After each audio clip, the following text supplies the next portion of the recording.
In this video, we'll discuss how to create a PWA that is more complex than the PWA we showed in the previous video. So this PWA is designed to read and write data from a SQL database. It's intended to work offline, etc. So let's go take a look at how this was set up. So we have a list control here that is based on a SQL database, the Northwind sample database.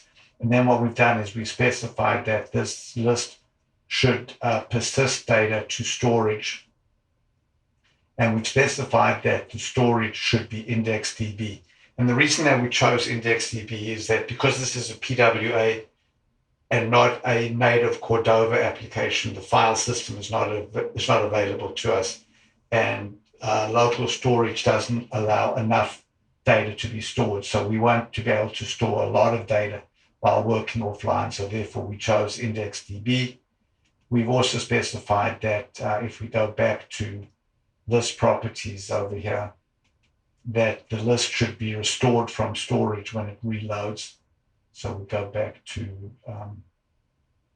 here, and you can see that we've got list data in list must be restored from storage. So we've got that over there. And if this component was to save images, which it is not currently designed to do, we would want to set that to store images in an S3 bucket. So we would go to detail view, and we would scroll all the way down to media and photo files here. And we would specify that that images should be stored on S3. So we would choose S3, and then we would specify the name of the bucket of a connection string to an S3 bucket that we want to use for images. So when we run the component, you can see also that we've set the list to be delay render until explicit refresh. So there's the delay render until explicit refresh turned on. So when we run the component over here in working preview, we'll see that there's no data in the list because we haven't yet run the refresh operation. So I'm going to go ahead here and press refresh, which will make an AJAX callback to the server, fetch the data, and then store it in IndexedDB. So now the next time I run this component, we'll see that the data is there because it was retrieved from IndexedDB. So there's all the data in IndexedDB. And if we make an edit, for example, and then save this edit, what we'll see is that the row is dirty, meaning that we haven't yet committed the data. And if we come out and then reload the component, the dirty row is restored from IndexedDB. So if we go back here now, we can see that the dirty row has been restored. It has our edited value. And then we can just go, when we're ready, press the synchronize button to synchronize the data. So let's now go ahead and turn this into a PWA. But before we can do this, we need to publish it. So let's publish it to our live preview site by going over here and choosing the full preview, which is going to publish this component to the live preview site. And then we'll copy this URL, and we're going to use this URL for our URL for AJAX callbacks. So let's continue now publishing our PWA. So what we've done is we clicked on the AJAX2 component there, then clicked the PWA button, and now we need to specify the URL for AJAX callbacks.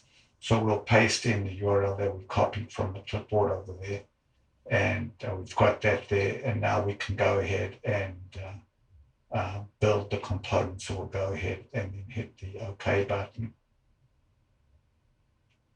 And that's going to build the component and then upload it to the Alpha S3 bucket, where we can then install the PWA on our computer. So go ahead there. So now the files are being uploaded to S3. And we can see now we have the install button over there. So let's go ahead and install it. So this is going to be installed as Ajax2, and we'll put it onto our taskbar over there. So now we have our PWA running, and of course there's no data currently visible because there's nothing in IndexedDB yet. So let's go ahead here and press this refresh button, which will now make an Ajax callback to the server, and we'll retrieve the data and put it in IndexedDB.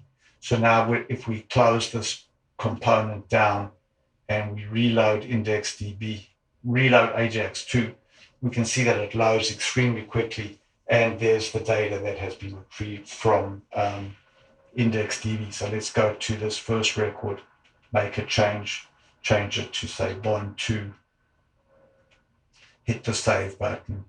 You can see that the row is now dirty, and then if we close the PWA down and then relaunch it, you can see it launches extremely quickly, and there's the edited record over there. We can now go ahead and hit synchronize, which will save the edit back to the server. So let's go and change this back to 1 now, and then hit save, and then hit reset, and then hit synchronize, and there's the edit has been pushed back to the server.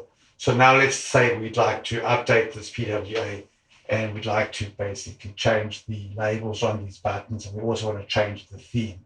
So I'm going to go ahead now and close the PWA over there, and then go back to the component over there. So let's go to this component, and we'll change the theme from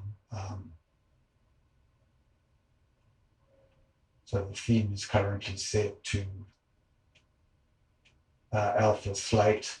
So we'll change it to alpha dark green, and then we'll also go to controls, and we'll change the label on this button from Ajax to say Ajax2. Go ahead and then save it, save the component, and then go here, go to PWA, and bump the cache versions. We're also going to just change the theme color as well to say a light green color over there. So save it, and that's going to regenerate the PWA. And now the first time we load this PWA, we're going to be loading the data from the cache, so we won't see the changes. But if we then load the component, the PWA, a second time, then we will see the changes. So let's go ahead now, close this down, and relaunch the PWA. So there's the PWA with the original style, and none of the changes to the labels on the button are visible. So we'll just let this sit for a little bit so that the dynamic cache and the static cache can be updated. Once we think they've been updated, we can close this down now and relaunch it again. So we didn't leave enough time there, so let's go and close it again.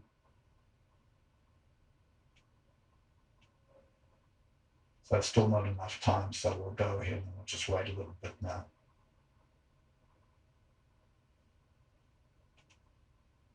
So now let's launch the PWA again, and we'll see that the PWA now has the new theme and the updated label. So what we've shown in this video is how a PWA can be made to update data in a SQL database, how it can operate in a disconnected mode, and how the data can be persisted to IndexedDB on the device.